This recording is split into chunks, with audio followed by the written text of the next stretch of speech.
양질의 상품을 착한 가격에 박시영TV.com.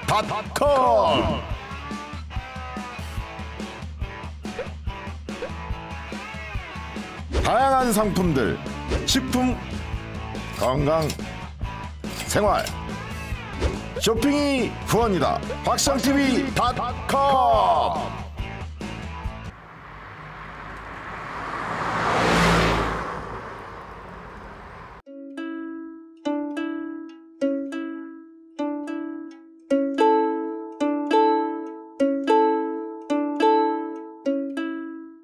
네, 반갑습니다. 박시영TV의 박시영입니다. 오늘 박시영이 간다 코너에는 조국혁신당 대표이신 조국 대표님 모셨습니다. 반갑습니다. 반갑습니다. 오랜만입니다. 네, 오랜만입니다. 예. 야, 요즘 보니까 뭐 살인적인 일정을 소화하고 계시던데. 그렇죠, 말입니다. 예. 선거가 끝났는데 예. 선거운동 계속하는 일정입니다. 전국을 돌아야 되고 예. 어떡하겠습니까? 뭐 예. 당선자 신분 외에 또 당대표라는 역할이 예. 있으니까 예. 조직 관리도 해야 되고 여러 일이 많네요. 예. 과거에는 헬스 자주 하셨잖아요. 요즘은 예, 예. 어떻게 하세요? 건강 관리를? 창당 선언 이후로 일체 운동을 못 하고 있어요. 아이고. 그래서 사실은 뭐 체중도 빠졌지만 근육도 빠지고 그래서 예. 지금 개원해서 생활이 안정화되면 네. 운동을 새로 할 생각입니다. 대표님은 원래 이제 저 맛집 같은 거 좋아하잖아요. 네, 예, 예. 그래서 이제 숨겨진 맛집 이런 데 많이 아시는데 전국 돌아다니다 보면 이제 팔도 맛집들을 다 다녀보시겠습니다. 네, 네, 네. 어떤 게 입맛이 제일 맞습니까? 저한테 제일 맞은 음식은 네. 식당명은 잊어먹었는데 네. 전주 육회 비빔밥이었어요. 육회 비빔밥. 맛있어요. 이게 이제 그 뭐라고나 무거운 그 녹그릇 같은 녹그릇 거. 예. 아주 무겁죠. 무겁고 이걸로 예. 녹그릇인데 아주 좋았어요. 갈 때마다 갑니다. 그래서 야, 최고더라고요, 최고. 예. 이제 우리가 이제 녹화를 5월 29일 날 예, 오전에 이제 하고 있는데요. 어제 이제 최상병 특검법 네, 예. 결국 이제 부결이 됐습니다. 네, 네. 너무 안타까운 심정으로 많은 분들이 바라봤는데 어떻게 평가하십니까? 전 정말 이제 뻔뻔하고 모렴치하다는 생각이 들었어요. 윤석열 대통령 자신 또는 자기의 측근들에 대한 수사 문제 아닙니까? 근데 그거를 대통령이 거부권을 행사를 했고, 근데 거부권을 행사했는데 국민의힘 입장에서 보게 되면 국민의힘과 윤석열 대통령이 이제 한 몸으로 움직이겠다는 판단을 한 것 같은데, 최상병의 죽음을 원인을 밝히고 진상을 규명하고 책임자 처벌하는 게 진보 보수의 문제도 아니고 좌우의 문제도 아닌데 국민의힘과 대통령실이 왜 저러는가? 윤 대통령 자신이 직접 관여를 걱정하고 있다. 네. 윤석열 대통령을 국민의힘이 방어해줘야 된다는 판단을 공유한 것 같습니다. 그래서 이제 재의결이 안 됐지 않습니까? 네. 근데 재의결 안 되고 나니까 바로 뉴스가 단독 보도 여러 개를 통해서 나타난 게 윤석열 대통령이 이종석 장관과 3번 직접 통화를 네. 하고 개인 폰으로? 그렇죠. 네. 개인 폰으로 하고 그다음에 두 번째 통화 직후에 박정훈 대령이 보직해임했다는 게 확인되지 않습니까? 네. 이걸 보더라도 지금 얼만큼 윤석열 대통령 자신, 대통령실, 국민의힘이 이 사태의 심각성을 알고 있는지를 반증한다고 봅니다. 심각한 사태가 맞는 거죠. 공수처가 최근에 수사하는 거 보면 적극적으로 한다. 네, 그렇게 이런 보입니다. 느낌이 좀 듭니다. 공수처에서 뭐 논란이 많이 있었지만 지금 현재 수사팀 같은 경우는 규모도 적거든요. 공수처 검사 또는 수사팀 입장에서는 수사를 딱 하는 순간 지금 이제 각종 자료가 이제서야 공개되지만 네. 수사팀 입장에서는 압수수색이나 여러 가지 수사를 통해서 증거를 확보하지 않았겠습니까? 이건 확실한 것을 잡았다라고 판단한 것 같아요. 네. 이걸 회피할 수가 없다, 이거는. 만약에 이 공수처에서 증거 자료를 확보했는데 그건 이제 기소권이 없으니까 검찰로 넘기지 않습니까? 그렇죠.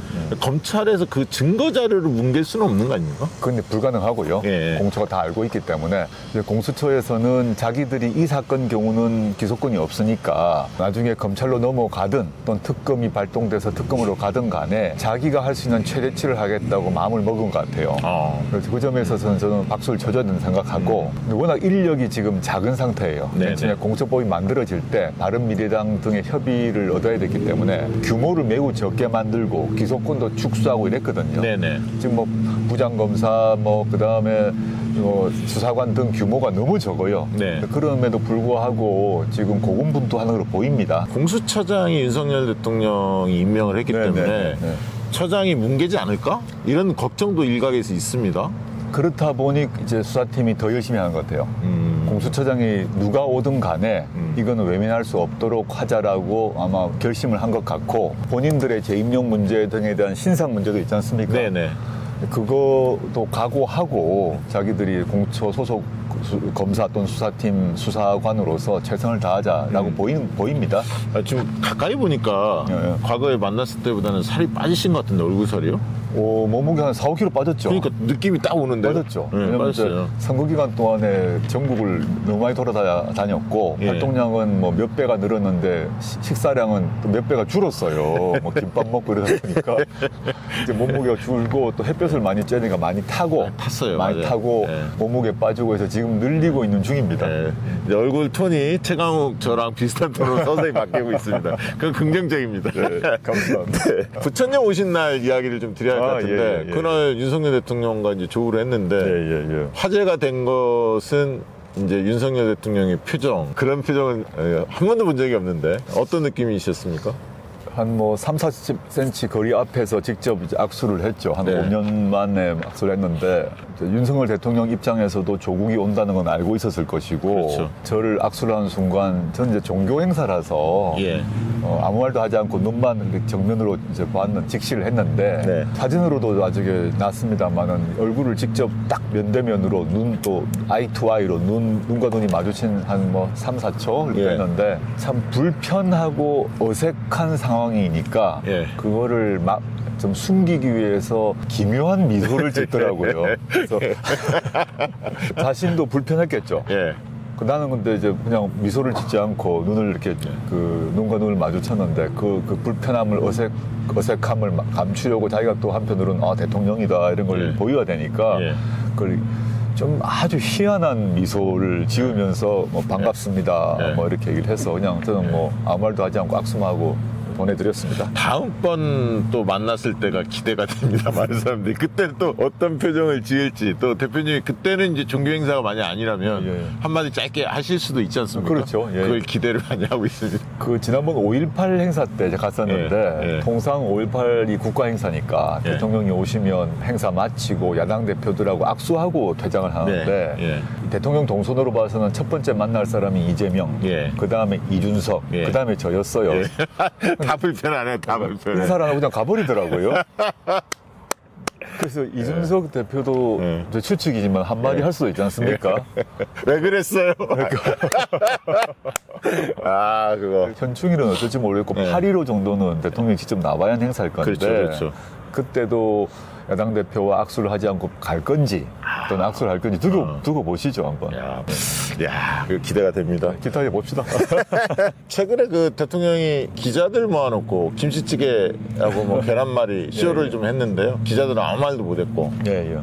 이 행사를 보면서 많은 분들이 이제 분노를 느꼈습니다. 어떻게 보셨습니까?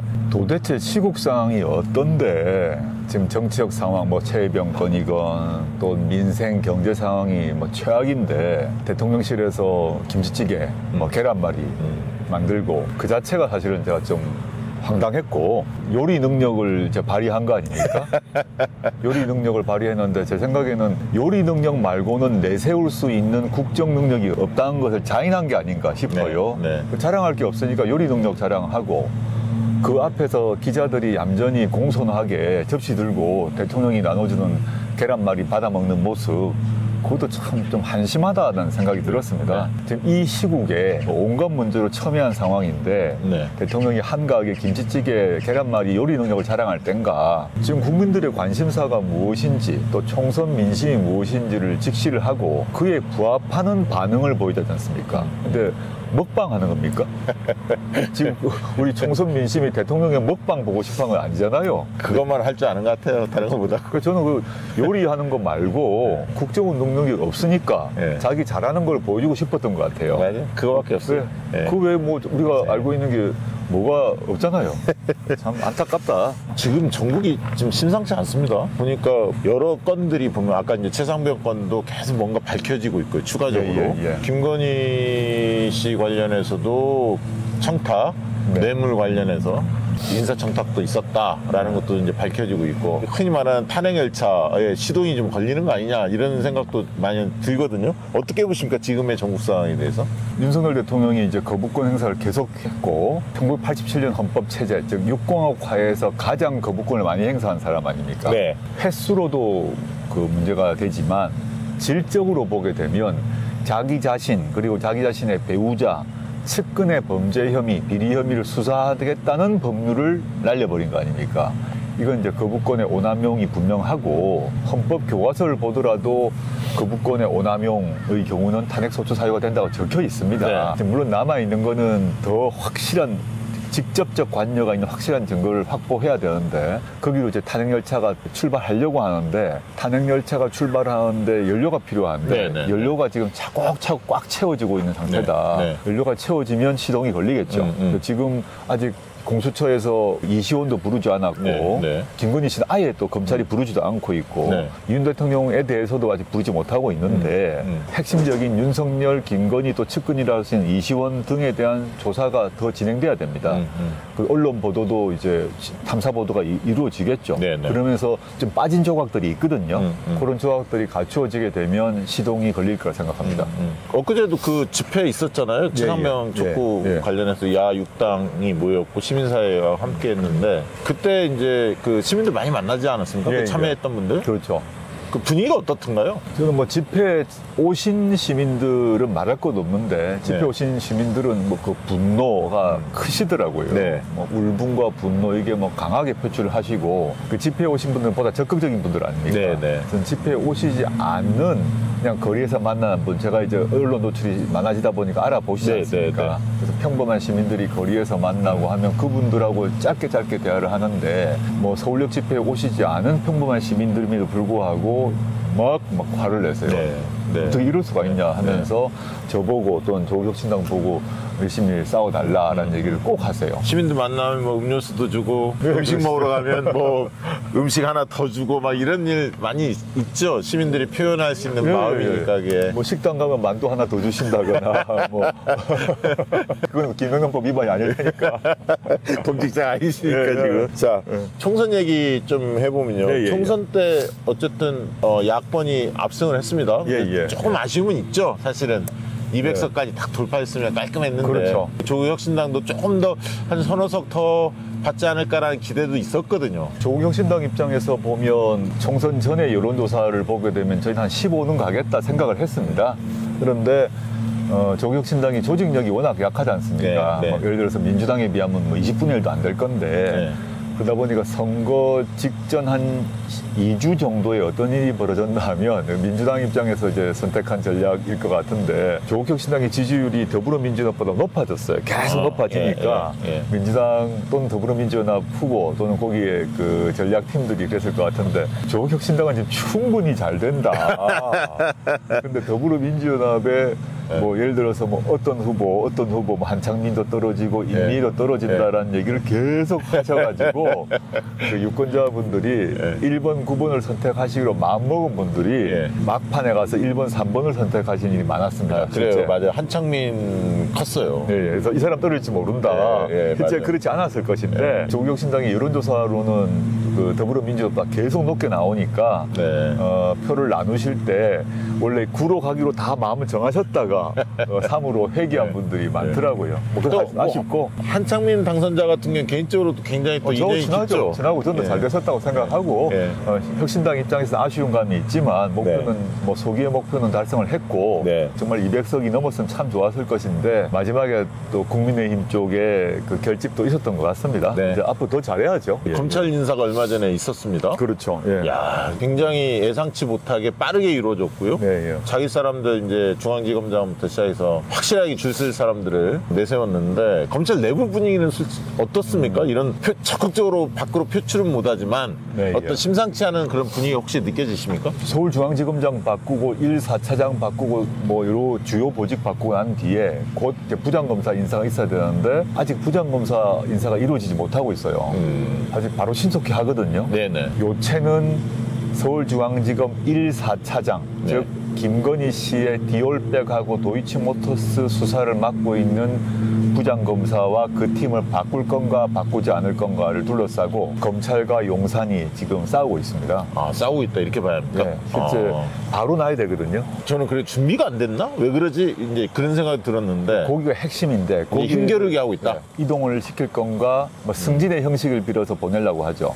대통령실은 네. 그 내부 사람들은 이건 말도 안 된다. 이런 예가 없다. 저항을 하는 상황을 알고 있고 아, 예. 드러나지는 않고 있지만 그게 해결돼야 그 다음 인사가 가는데 1, 4차장실 산하에 있는 그 부장검사를 포함한 수사팀을 어떻게 할 것인가를 해결을 못하고 있습니다. 제가 아는 바로는 못해서 보통 신속히 나야 됩니다. 벌써 나서야 됩니다. 근데 그걸 못하고 있는 것이 저쪽의 딜레마고 대통령실은 이제 밀어붙이려고 하는 거죠. 이현석 총장 같은 경우는 이렇게 조금 불편한 심기는 비치긴 했어요. 뭐 질문하면 몇 초간 답을 안 했다. 뭐. 7초 침묵했다고 하더군요. 대놓고 이렇게 세게 반발하는 스타일은 아니더라고요. 그러니까 이 사람이 이미 힘이 빠져버렸어요. 아, 임기도 얼마 안 남았고 예. 게다가 본인이 원래 윤석열 맨이었죠. 네, 네. 왼팔 네. 오른팔인데 네.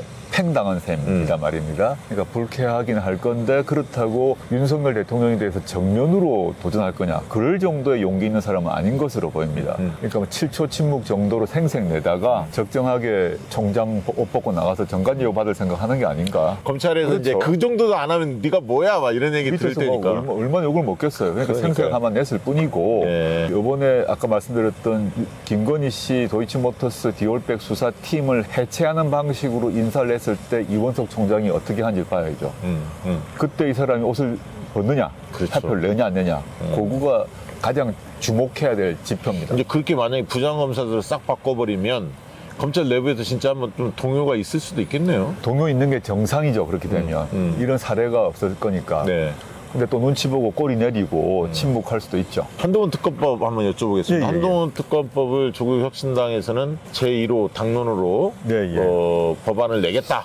개원하자마자 이렇게 이제 밝혔습니다. 내일 30일 날 냅니다. 네, 내죠. 네, 예. 그동안에 알려진 바에 의하면 한동훈의 특검 사유가 뭐 한 세 가지 뭐 이렇게 보통 이야기가 많이 네, 됐었죠. 예, 예. 고발 사주부터 시작해서 여러 가지 나왔는데 대통령이 거부권을 행사할 거냐 말 거냐.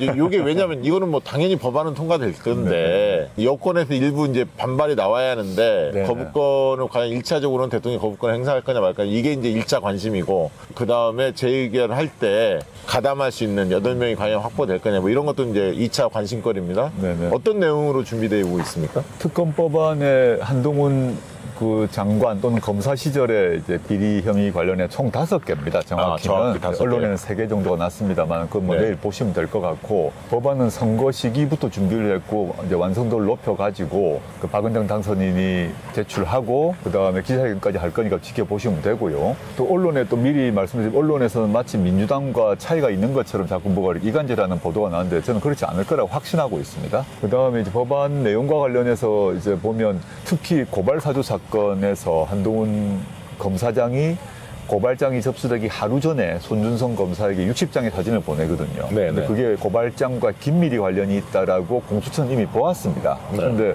휴대전화를 안 풀어가지고 증거를 확인 못한 거 아닙니까? 네, 이런 것들을 밝히는 게 공정과 상식에 맞는 거고 윤석열 한동훈 관계는 아직 이혼한 관계는 아니거든요. 굳이 비유하자면 예. 그러니까 지금 별거 상태 아닙니까?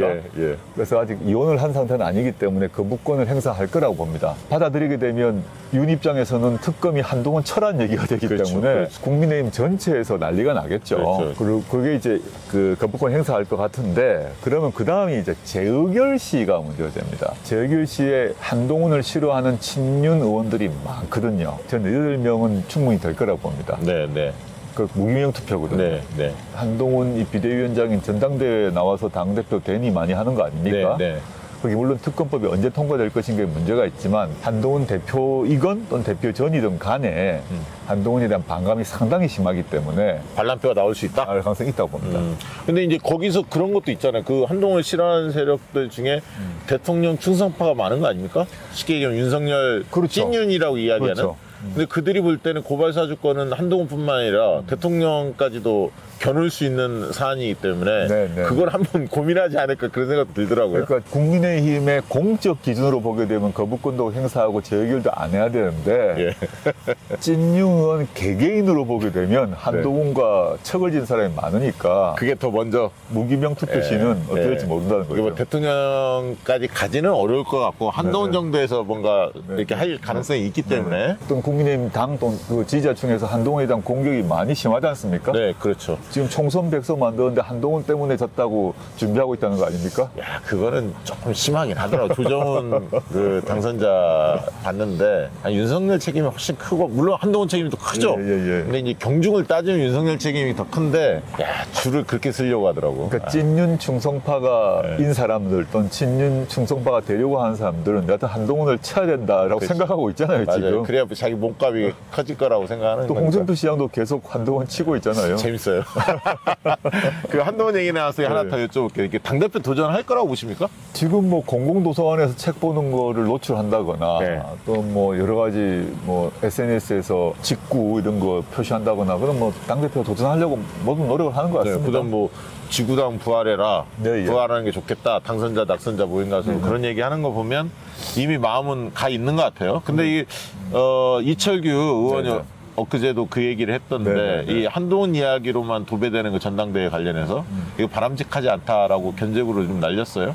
윤석열 대통령이 가만히 놔둘까요? 윤석열 대통령 입장에서는 한동훈 대표를 원치 않죠. 분명히 원치 않죠. 예. 국민의힘 당심은 또 한동훈을 원한다는 거 아닙니까? 그렇죠. 지금 원하죠. 근데 한동훈이 대표가 되게 되면 당연히 윤석열과의 일정한 차별을 하지 않겠습니까? 네. 그럼 대통령실의 장력이 떨어지고 레임덕으로 바로 가니까 윤석열 대통령은 고민일 겁니다. 아까 이렇게 별거 상태인데 네. 완전히 이혼을 할 수도 없고.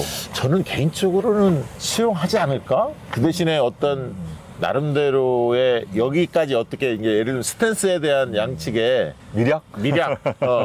그게 없이 아니면 이제 한동훈 완전히 보내야 하거든요, 사실은. 예. 안 나오게 하려면 뭔가 비리건이라든가 의혹건에 대해서 뭐 수사를 한다든가 그래서 확실히 발을 묶어놔야 하는데 거기까지 치면 또 한동훈도 가만히 있지 않을 것 같고 대통령의 칼을 겨눌 수도 있기 때문에 서로 지금 휴전 상태 아닙니까? 그렇죠, 휴전 상태고 상태죠. 이제 별거 상태인데 서로 미략을 할지 또는 다른 경쟁 후보를 등장시킬지 그건 사실 알 수가 없죠. 근데 사실 솔직히 얘기해서 국민의힘도 이미 다 나온 사람들 중에서 선택할 수밖에 없잖아요. 네, 그래서 예. 뉴페이스가 새로 있는 건 아니잖아요. 솔직히 보면 예. 뭐 나경원, 뭐 안철수, 뭐 그런 뭐 윤상현 뭐 등등등 그 안에서 결정할 거 아닙니까, 네, 사실?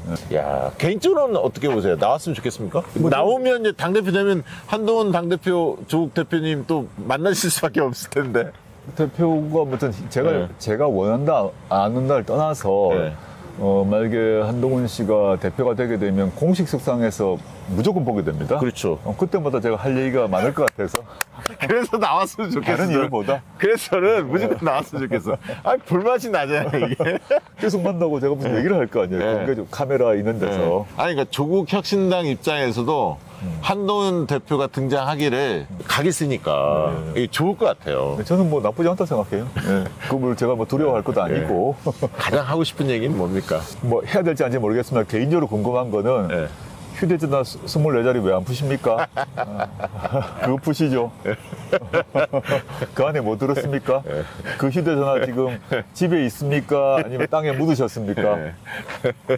야, 진짜 우리 당원들이 궁금해하는 한동훈 대표가 만약에 된다면, 당대표가 된다면 묻고 싶은, 조국 대표님 묻고 싶은 얘기가 뭘까요? 이렇게 의견 수렴하면 네. 굉장히 창의적인 의견들이 그러니까요. 쫙 쏟아질 것 같은데.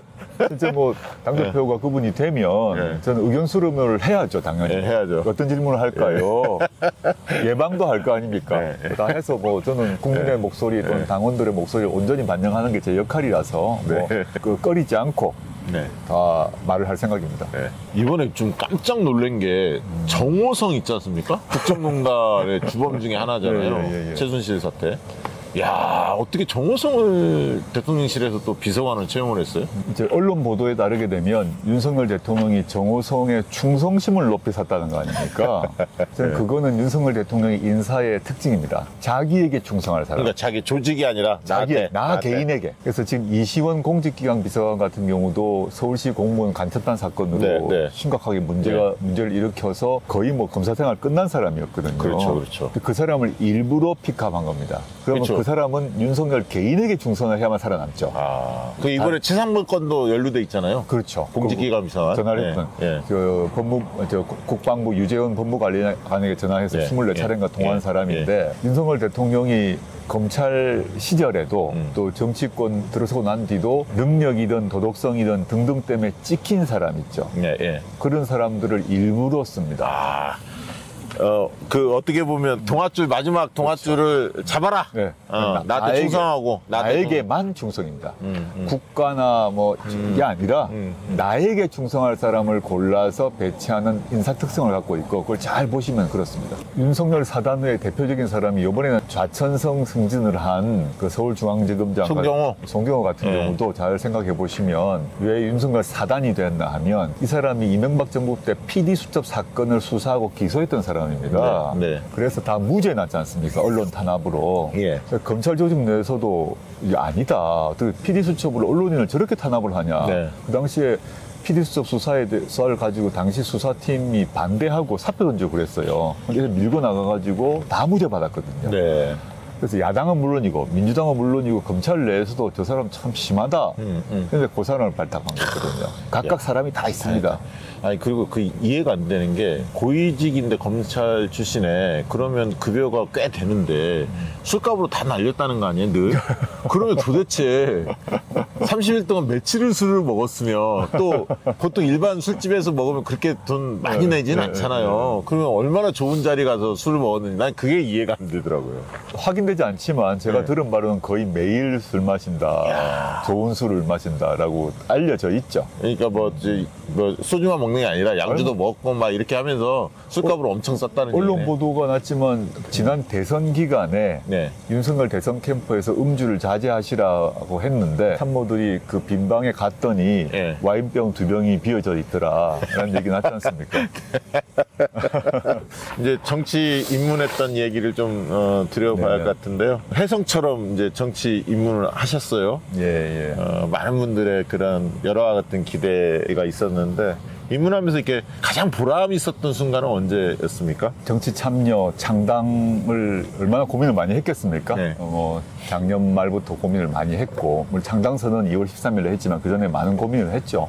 보람이 있었던 것은 4월 10일 날 총선 결과를 확인했을 때죠. 국민들이 제 마음을 알아주셨구나, 또 제 손을 잡아주셨구나 해서 그게 가장 큰 보람이 있었던 것 같습니다. 힘든 점은 없으세요? 당연히 있었죠. 힘든 점은 제가 창당을 결심을 했을 때 그리고 결심 후에 지지율이 상당히 오르기 전 그 사이에 여기 있는 여의도 사람들 또는 기자들 또 정당 활동가들이 대부분 안 될 것이다 라고 비판하거나 또 좀 조롱하거나 저주하거나 이런 기간이 좀 있었거든요. 그때 창당을 할 때도 다수 사람들은 하지 말라는 적이었고 저는 이제 그런 걸 불구하고 해야겠다라는 마음을 먹었는데 그 초기에 지지율이 오기 전까지는 그런 경험을 해서 그때는 참 괴롭네, 마음이 아프네 이런 생각을 했습니다. 아니, 많은 분들이 깜짝 놀랐다는 게 조국 대표님의 그 추진력, 강렬함 이런 거에 대해 몰랐던 분들도 많이 계시잖아요. 늘 이렇게 품격 있고 또 늘 웃으시고 점잖고 이런 이미지가 그동안에 많이 인식돼 있었는데 학자 출신이고 그렇죠. 깜짝 놀랐을 것 같아요. 그런 얘기 많이 들었죠. 당장 제 친구분들도 많이 그런 얘기를 하고 학생 시절이나 막 이렇게 모습은 알지만 아는 분들 있죠. 그런 분들은 살아있네 이런 말, 살아있었네 이런 말은 하지만 대부분 그 뒤로는 교수로서 또 지식인으로서 발언하다 보니까 말도 조심스럽게 절제 있게 했는데 청와대에서 저하고 근무를 같이 했던 사람들은 제 스타일을 좀 알거든요. 제가 좀 치고 나가는 스타일이고 그래서 물론 그 청와대 때보다 더 치고 나간 겁니다만 그 청와대 저희 참모 그룹들은 저를 잘 이해하고 있었고 예. 이번 근래 예. 일들에 대해 예. 사태에 대해 결심, 그런 추진에 대해서 또 쉽게 말해 수석님이 또 밀고 나가시네 뭐 이런 생각을 하시고 도와주러 막 오셨죠. 제가 도와달라고 했고. 예. 아니, 그리고 무엇보다 연설 톤이 아, 예. 굉장히 강렬하고 또 뭐 이렇게 제스처도 막 이렇게 하시고 그러니까 이게 느낌이 확 다르던데 뭐 이거는 자연스럽게 좀 우러날 것 같은 네, 생각은 드는데 혹시 뭐 주변에 조언도 좀 있었습니까? 아니 없었어요. 그 사람들이 제가 이제 거리 연설하고 하니까 뭐 제가 뭐 웅변학원 다닌 것도 아니고 또 누가 뭐 정치 컨설턴트나 뭐 이미지 컨설턴트의 도움을 받은 거 아니냐 생각할 예. 수도 있는데 예. 뭐 그럴 경황도 없었고 그럴 사람도 없었고요. 이랬던 것 같습니다. 저도 이제 연설을 이제 지식인의 언어를 쓰지 않아야겠다. 아, 대중정치인의 언어를 써야겠다. 그 중요한 포인트예요. 네. 예. 그리고 학자나 교수의 행동이 아니라 대중정치인의 행동, 손동작, 몸동작을 해야겠다는 결심을 사실 했습니다. 결심을 했는데 실제 실천을 할 것인가는 다른 문제였는데 맨 처음부터 제가 뭐 준비가 돼서 막 이렇게 한 게 아니라 변화의 첫 번째 장면이 뭐냐면 광주 충장로 우체국 연설인데 저도 떨렸죠. 첫 네. 연설을 하는데 예, 예. 마이크도 예. 없이 첫 연설을 하는데 제가 바로 사람들의 눈이 다 보입니다. 바로 네. 눈앞에서. 근데 연설을 해 나가는데 그 시민들의 반응이 바로 보였어요. 그 반응이 보이고 그러니까 저도 고조가 되고 또 고조돼서 전달하니까 또 고조가 되고 하면서 자연스럽게 예. 목소리나 동작이 나왔고 예. 그래서 저도 변했고 예. 그 순간에 크게 제가 변함을 느꼈어요. 아, 그리고 이제 더 한 번 크게 변한 거는 제 고향인 부산의 서면에 가서 고향이기 때문에 편한 것도 있었고 예. 광주에서 경험이 있었기 때문에 더 잘해야겠다 생각을 했고 또 사투리도 나왔잖아요. 사투리도 나오고 이제 편하게 예, 예. 원래 연설문 초안에는 사투리가 없었는데 예. 이건 안 되겠다. 제가 부산인이만큼 사투리를 해야겠다고 작정을 하고 연설문을 고쳤어요. 사투리로. 근데 그게 이제 반응이 좀 대중적으로 크게 있어가지고 야, 근데 제가 그걸 보면서 야, 탁월하다는 느낌이 들었던 게 예. 조국혁신당은 이제 작은 정당이고 미니 정당이고 만약에 서술식으로 길게 뭘 이야기를 하면 예. 야마가 흔히 말하는 그렇죠, 야마가 그렇죠. 안 쓰잖아요. 예. 그러면 언론이 따다 쓰기도 좀 애매하고 짧게 가야 그리고 되는 약간 거죠. 유약한 이미지, 예. 군소 후보 이미지 예. 뭐 이런 이미지가 많이 됐을 텐데 그걸 딱 그렇게 치고 들어가니까 네. 각이 딱 쓰더라고요. 너무 좋더라고요. 그 마음을 그렇게 결심을 했고요. 예. 이거는 제가 할 수 있는 일이 뭘까. 일단 제 목표가 있었고, 조국혁신당의 목표가 있었고, 그러면 아까 말씀드렸지만 학자나 교수나 행정가가 아닌 방식으로 말을 해야 되고, 그러면 제일 중요한 거는 국민들이 그 마음을 읽고 그 사람들 마음에 직접적으로 다가가야 되지 않습니까? 즉각적으로. 네. 그렇게 해서 쓰는 용어, 문장도 뭐 장문, 복문이 아니라 단문으로 무조건 간다. 네, 짧게. 예. 연설문 초안을 만들 때도 그렇게 만들었고 고칠 네. 때도 다 그런 식으로 고쳤습니다. 근데 학생 때는 그때는 이제 예를 들면 민주화 운동 시기고 네. 그러니까 뭐 공개적으로 막 연설하고 이러지는 않았을 거 아닙니까? 그 당시에는. 그런 기회는 없었는데 그러니까 학자회 때도 그냥 강연하고 이렇게 늘 했지. 네, 네. 이런 강렬한 톤은 처음이었죠. 청소년 때 웅변대에 나가서 산 탄 적은 있어요. 저도 한번 탔습니다. 대학교 청소년 때. 때. 그때 그게 이제 원형으로 남아 있다가 네. 그 뒤로 연설할 일이 전혀 없었고 그러니까요. 네. 그냥 보통의 이제 발표를 했는데 네. 대중 연설을 해야 된다고 해서 혼자 이제 시뮬레이션을 해봤습니다. 네. 가게 이제 기차 안에서 보면서 어떻게 해야 되겠다 했는데 실제 막상 더 중요한 건 현장에서 계신 시민들이 그 눈빛 그리고 몸짓을 보면 그게 참 중요한 것 같았는데 저도 그게 저한테 오더라고요. 아니, 그 그러니까 마음이 오더라고요. 광주와 부산 순서를 잘 잡으신 것 같아요. 그러니까 왜냐면 첫 번째 예. 그런 여러와 같은 이렇게 반응이 올 수 있는 동네가 네. 광주는 당연히 올 거고 네. 그 지지세가 워낙 높았고 그렇죠. 기대가 또 고향인 부산도 마찬가지. 네. 그러니까 그게 순서가 만약에 서울이나 어디 다른 데부터 시작했으면 그렇게 확 올라오지 그렇죠. 못할 수도 있었는데 잘 잡으신 것 같아요. 동선을 잘 잡았고 예, 그래서 예. 뭐 하는 이제 민주화의 성지이고 그렇죠. 부산은 제 고향이기도 예, 하고 예. 그래서 저 스스로도 다른 지역보다는 편했을 것 같고 네, 네. 또 거기 계신 시민들도 저를 바라보는 그 마음이 달랐던 것 같아요. 그 제가 기억나는 게 그때 선거 당시 YS 예. 그 뭐죠? 기념관인가 거제에 갔죠. 거제, 생가. 네, 네.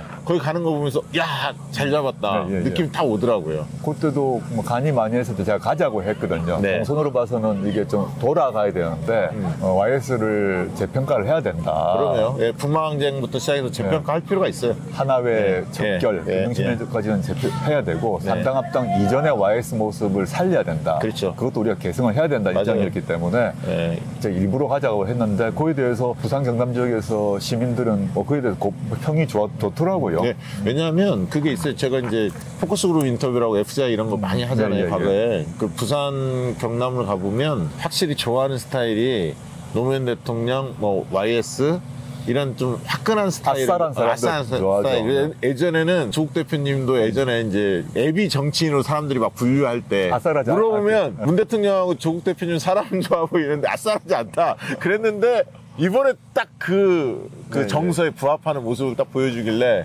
야 부산에 반응이 있겠구나 싶었어요. 부산에 이제 초중 고등학교 이제 친구들이 그 이제 서면연설 치아라마 들고 하면서 너무 좋아하고 예. 학자로서 보였던 절제된 모습 또 다른 게 뒤집어 얘기하면 답답한 모습 아닙니까? 그렇죠. 그런 모습을 벗어나줘서 너무 고맙다 예. 이런 얘기를 많이 하고 문 대통령님 연설하고는 제가 좀 다르지 않습니까? 달라요. 그렇게 말씀 안 하시고 저는 문 대통령님 연설보다는 다른 식으로 저만의 예. 연설을 예. 예. 해야겠다라고 마음을 먹었고 예. 그게 지금까지 쭉 유지되고 있습니다. 그 상임위를 하나 좀 여쭤보고 싶은데요. 그 뭐 물론 이제 희망한다로 다 되는 건 아닙니다만 네, 네, 네. 원래 이제 많은 분들은 이제 법사위 예상도 많이 했는데 네, 네, 네. 그 조국혁신당에서 다 법사위 갈 수는 없고 네, 그렇죠. 또 배려도 해야 하고 막 이렇게 고민이 좀 많을 텐데 희망하는 상임위는 어느 쪽입니까? 전문 분야나 뭐 검찰개혁 이런 거 생각하면 제가 법사위 가면 좋을 건데 법사위에는 이제 박은정, 차규근 뭐 등등의 인재들이 많아서 네, 네. 제가 그걸 고집하는 건 안 맞는 것 같다 생각해서 원내대표에게 맡겼습니다. 또 제가 대표님만큼 다른 당선자들에게 먼저 우선순위를 주고 그 남는 걸 제가 하겠다 그랬습니다. 네. 그 윤석열 정권 이렇게 보시기에 최대 아킬레스건은 뭐라고 보십니까? 현재로는 저는 어젯밤 오늘 단독 보도가 났던 최상병 건이고 특히 윤석열 대통령 자신이 자신의 개인 폰으로 이종섭 장관에게 3번이나 전화를 한 거 아닙니까? 이게 아킬레스건이 확실한 게 대통령실과 국민의힘의 반응을 보면 알 수 있습니다. 네, 네. 엄청나게 긴장하고 있고 단속하고 있고 이게 어떻게 벌어진지를 알아요. 이미 알고 있어요. 수사가 완벽히 되지 않았지만 네, 네. 특검을 통해서 어디까지 나올지 모른다는 두려움이 저는 윤석열 대통령 자신에게 이미 있다고 봅니다. 결국 최상병 건이네요. 그게 도화선이 될 가능성이 출발이죠. 탄핵으로 갈 예. 가능성이 높다. 그러다 보면 다른 것까지 나올 수가 있습니다. 그러니까 지금은 최병건으로 점화가 되었다라고 네. 생각하고 그 얘기도 나오더라고요. 김종대 전 의원은 뭐 네, 예. 인사 로비가 있었다. 이게 이제 최병건 관련해서 경로, 예. 경로, 외압 이런 얘기도 있었지만 사전에 인사 로비가 있었던 정황을 본인이 좀 증거로 확보했다 뭐 이런 얘기도 하더라고. 조금 있으면 이제 드러날 거라고 보는데요. 어쨌든 여러 가지가 다 거기에 함축돼 있는 것 같아요. 그렇죠. 예, 예. 이게 이제 판도라의 상자처럼 지금은 뚜껑이 하나가 딱 열렸는데 네. 상식적으로 이해가 안 되거든요. 그냥 대통령 입장에서 보게 되면 제가 청와대 근무를 했으니까 수많은 사건 중에 하나예요. 그렇죠. 그러니까 그냥 절차대로 처리하면 돼요. 맞아요. 상식적으로. 대통령이 개입할 필요가 없어요. 그렇죠. 근데 적극 개입을 해서 정리를 한 건 다른 이유가 있는 거죠. 그러니까 우리가 알지 못하는 다른 이유가 있는 거죠. 윤석근 사단장을 그렇게 감싸 주려고 무리한 거를 한다는 것은 뭐가 있지 다른 게 있는 않고선. 거죠. 예, 뭐가 있지 윤석근 않고선. 개인과 관계가 없거든요. 예, 그럼 다른 그 무엇이 있는 겁니다. 그러니까 원래 이제 우리가 알기는 뭐 김태호랑 관계가 있었잖아요. MB 정부 네. 때 뭘 같이 했던. 그렇게만 알고 있었는데 그게 아닌 것 같아요. 지금 보니까. 전 다른 게 분명히 있다고 생각합니다. 지금 추측 단계라서 제가 네. 말씀 못 드리는데 다른 그 무엇이 있고 그래서 대통령이 직접 개입을 한 겁니다. 조국 혁신당은 어떤 정치를 추구한다. 이렇게 말할 수 있을까요? 혁신당을 창당할 때부터 그랬는데 네. 기억해보시면 창당 선언을 할 때 민주당의 박홍근 의원이 예. 초강력 비판을 했습니다. 아, 페이스북에. 그 내용을 뭐 제가 네. 입장은 이해가 됩니다. 아주 강하게 조국 혁신당을 만들게 되면 뭐 선거에 패배할 것이다. 절대 만들지 마라. 아주 강한 말을 합니다. 제가 지금 박홍근 의원 개인을 비난하기 위한 게 아니라 제 말 그건 정치공학적 판단이었다고 봅니다. 저는 창당도 그랬고 선거운동도 그랬고 앞으로 의정활동도 마찬가지인데 정치공학에 의존하지 않으려고 합니다. 그러니까 조국혁신당이 지향하는 정치는 정치공학에 의존하지 않는 정치, 오직 민심만 바라본 정치. 그 민심에 따라 움직이면 오히려 그 공학의 공식이 바뀌더라고요. 공학에 따라서 정태적으로 바라보면서 현재 존재하고 있는 정치 세력 간의 그 지분 뭐 이런 걸 나누는 게 아니라 동태적으로 움직여야 된다 생각해요. 민심에 따라 움직여서 오히려 그 정치 세력 간의 관계를 바꾸는 게 맞다라고 생각해서 요약하자면 정치공학이 아니라 민심에 의존하는 정치를 하려고 합니다. 아니 그래서 이제 많은 사람들이 깜짝 놀랐던 게 당원들 그때 뭐 가입한 사람들 이야기 들어보면 최초의 정당 가입을 조국혁신당으로 했다 이런 아주 분들도 많죠. 많다면서요? 아주 많죠. 실제 많고 많은 사람들이 이제 뭐 민주당에서 탈당해서 온 거 아니냐 하는데 실제 조사를 해보면 네. 단 한 번도 정당 가입 아는 분들이 왔어요. 네. 그래서 실제 공학적인 결과를 보게 되면 선거 후에 민주당으로는 흡수되지 않은 분들이 조국혁신당에 와서 넓은 의미에서 범민주 진영의 외연이 파이가 넓어졌지 않습니까? 그래서 같이 승리하는 길을 열었지 않습니까? 네, 이런 것처럼 저는 앞으로도 당연히 민주당과 협력을 해야죠. 동시에 또 민주당이 포섭하지 못하는, 포괄하지 못하는 사람들을 이 진보의 영역으로 또는 애국의 영역으로 이렇게 조국혁신당 역할을 할 거고 또 공통의 과제는 또 같이 해야 되고 이렇게 갈 길을 가려고 합니다. 네. 그 당 운영하는데 어려움은 없으십니까? 조국혁신당이 지금 제일 어려운 거는 아까 말씀드렸지만 조직력입니다. 지금 민주당은 권리당원만 하더라도 전 세계 1위 정도 수준일 건데 그렇죠. 250만이니까 그런 정당이 없거든요. 네. 근데 그에 비하면 조국혁신당은 뭐 한 10분의 1, 제가 뭐 20만 아직 못 되니까 네.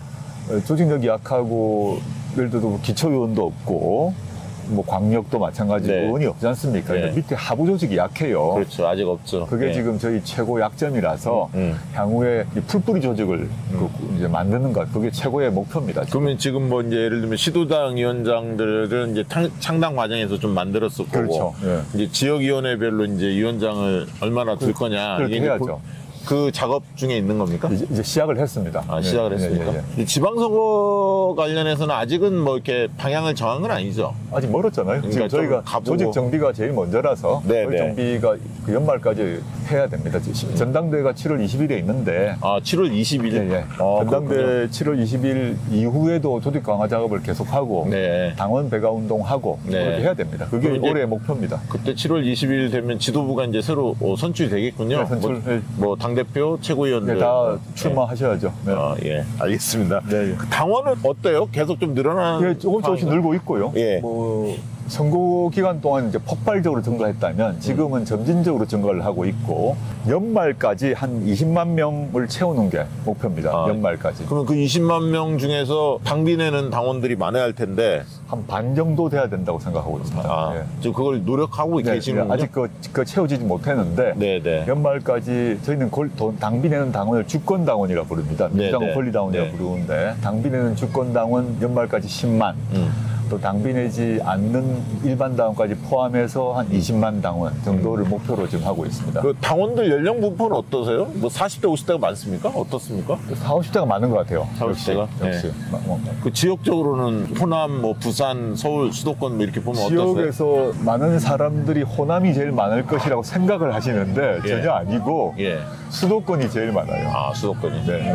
사람들이 호남에서 지지를 많이 받았으니까 호남이 당원도 많다고 생각하는데 그건 아니고 제가 볼 때는 40, 50대 화이트 칼라가 가장 주축일 것 같은 느낌은 들어요. 직업은 확인 못 해봤어요. 아, 직업은? 그런데 나이로는 40, 50대가 많으신 것 같고 지역은 서울, 경기, 인천이 제일 많습니다. 오히려 지방보다는 저희가 굳이 뭐 당장 수도권 정당이라고 할 말이 맞을 거예요. 수도권 분들이 좋아할 만은 해요. 네, 네. 정서가. 네.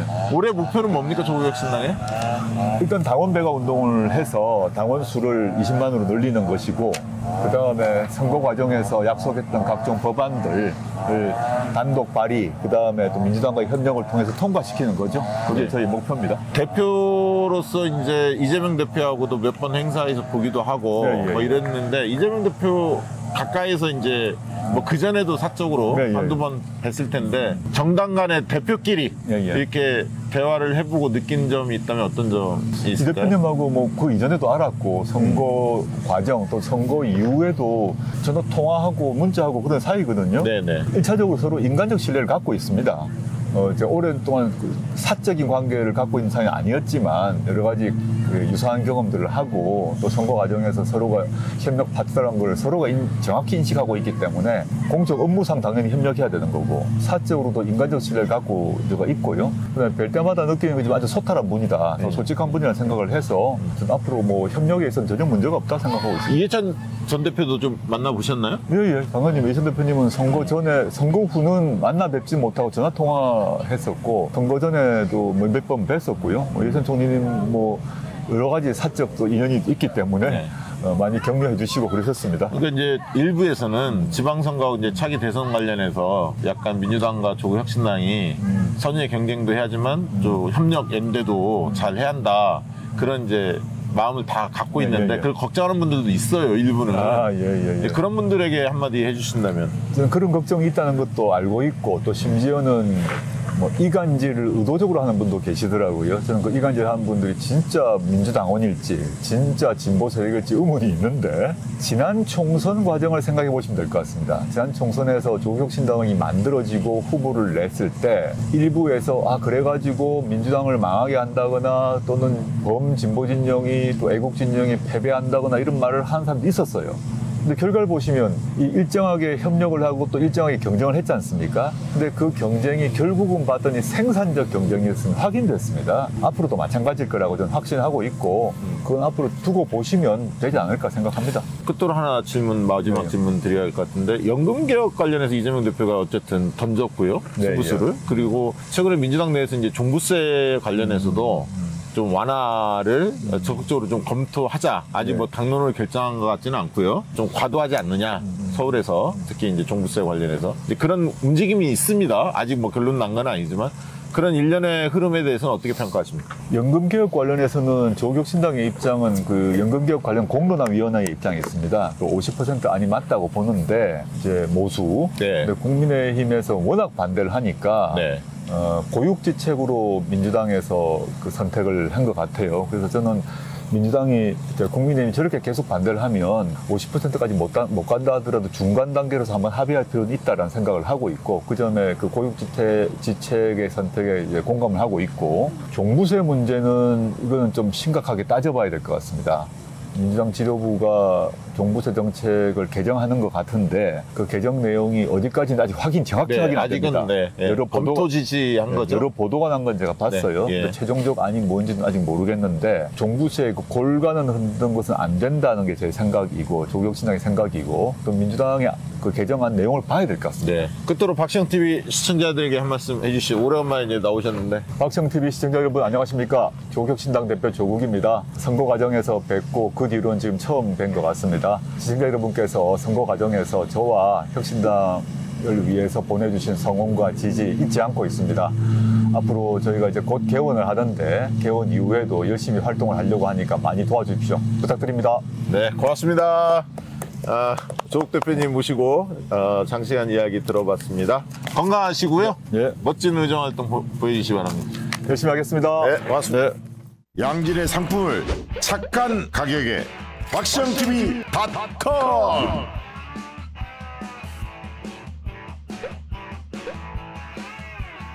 다양한 상품들 식품, 건강, 생활 쇼핑이 후원이다. 박시영TV.com